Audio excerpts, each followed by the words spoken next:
नमस्कार दोस्तों, ग्लोबल वीर योद्धाज में आपका स्वागत है। दोस्तों, आप ये जानते हैं कि हमारा देश शुरू से ही क्रांतिकारी गतिविधियों से गुजरा हुआ है और अंग्रेजों के खिलाफ विद्रोह की शुरुआत 1857 ईस्वी में मंगल पांडे ने की थी, जिसके परिणाम स्वरूप 1947 में इस विद्रोह का अंत हुआ और भारत हमेशा के लिए आजाद हो गया। भारत की आजादी के लिए उस समय सभी धर्मों ने बढ़ चढ़कर हिस्सा लिया और अपनी कुर्बानी दी थी और मौलाना आजाद उन्हीं क्रांतिकारी योद्धाओं में से एक थे जिनको भारत के इतिहास में बड़े सम्मान के साथ याद किया जाता है। मौलाना आजाद का जन्म 11 नवंबर 1888 में मक्का, सऊदी अरब में हुआ था।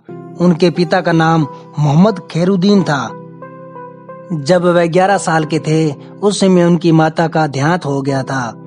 कहा जाता है उन्होंने लगभग 17 साल की उम्र में सारी शिक्षाएं ग्रहण कर ली थी, जो कि 30 वर्ष में ग्रहण की जा सकती है। मौलाना आजाद एक आदर्श मुसलमान व सच्चे देशभक्त थे। वह इस्लाम और देश दोनों की सेवा करना चाहते थे। उनकी सोच थी कि सच्चा मुसलमान वही है जो अपने देश के लिए संघर्ष करे।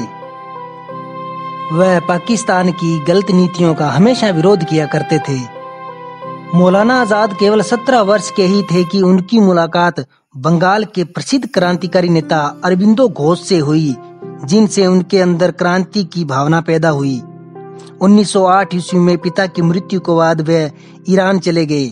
वहां पर मौलाना आजाद ने अनुभव किया कि ईरान के मुसलमान भारत की आजादी के पक्ष में हैं, तो वो भी चाहते थे कि भारतीय मुसलमान आजादी की लड़ाई में बढ़ चढ़कर हिस्सा लें। यह सोच मौलाना आजाद भारत आ गए और आजादी के लिए संघर्ष शुरू कर दिया।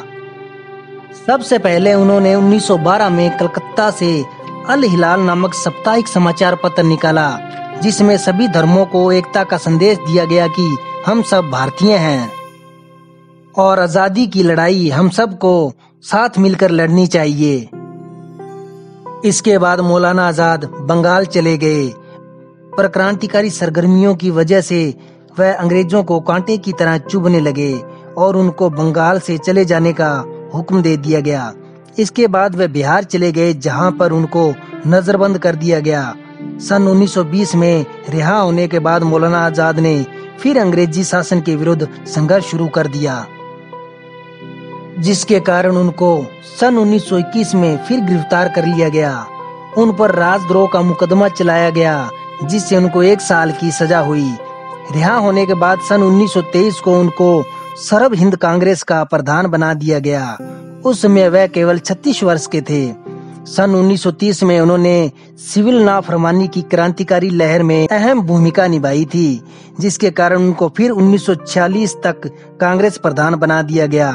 1940 में उनको फिर गिरफ्तार कर लिया, जिसके चलते 18 महीने उनको जेल में काटने पड़े। अंत अंग्रेजों की अनेकों कठिनाइयां सहन करते हुए सभी क्रांतिकारी देशभक्तों के संघर्ष और बलिदान से 15 अगस्त 1947 को भारत आजाद हो गया। आजादी के बाद भारत सरकार ने मौलाना आजाद को शिक्षा मंत्री का पद दिया। इस तरह वह देश के पहले शिक्षा मंत्री बने। अपने कार्यकाल के चलते मौलाना आजाद ने अपने कर्तव्यों का पालन करते हुए देश की उन्नति के लिए कई प्रकार की वैज्ञानिक संस्थाएं कायम की। अंत 22 फरवरी सन 1958 को उनका देहांत हो गया। भारतीय इतिहास के सच्चे देशभक्तों को हमेशा याद रखा जाएगा। जय हिंद, जय भारत।